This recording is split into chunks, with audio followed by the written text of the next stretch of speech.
Alright, today we are working on my 2013 Lincoln MKT, and my headlamps both went out within 2 days of each other.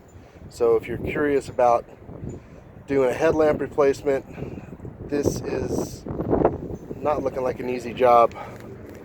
So both of these sides have to be replaced. I'm going to get in there.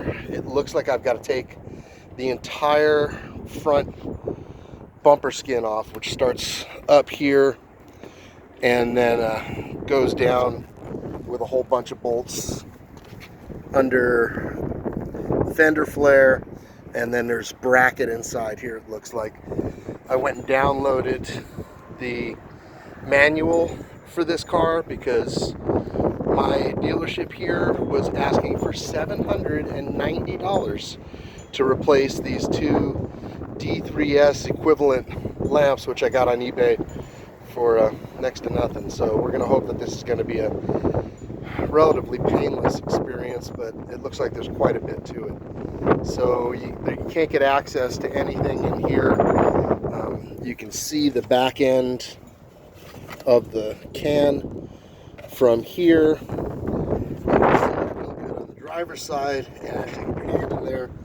But if you've got short sausage fingers like me, you're not going to be able to pull it out. So far we've got these little press-in clips with the screws, the plastic screws that go on top of them.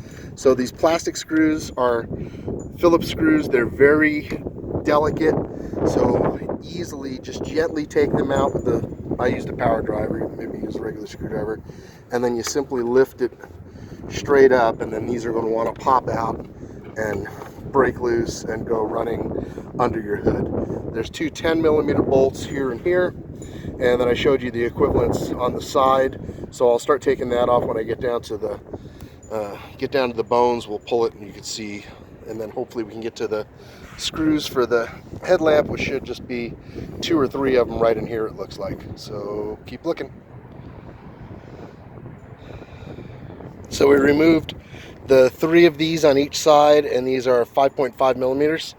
So I torqued those out, and now I'm going to get under the car, and I think there's 2 or 3 10mm under here that we're going to pull out.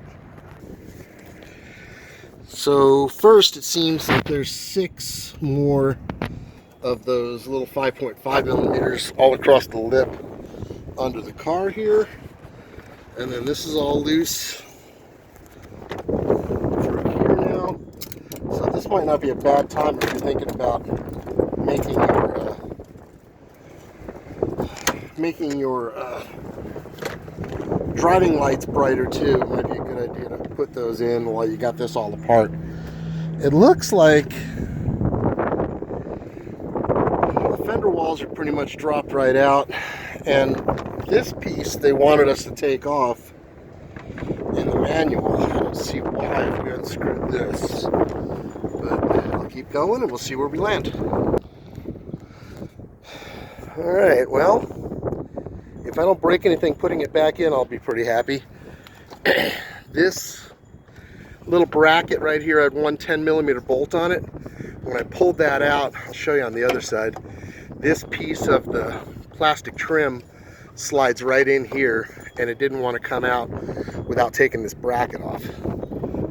It doesn't show you that in the exploded diagram, but on the good side, we have access to the headlamp, which is a hell of a lot better than it was only 10 minutes ago. So I'll show you what it looks like on this side since I haven't pulled it apart yet. So basically, oh shit, there it goes. So this whole thing just wants to drop right off, and that's gonna have to come off so it doesn't crack that piece, which it looks like I might have just done. So I'm gonna take that bolt off. So I can see where we might need 4 other hands to help guide this back in and get everything pinned in place. But you can see with that bracket off, it looks like this bolt that goes through here is part of the headlamp. So that's off. I'm going to go look at the paperwork because it's got about 10 little clips on it. You know, those plastic clips get brittle. So I don't want to break anything. And I want to make sure there's no more screws in there before I start forcing it. So I'll be right back.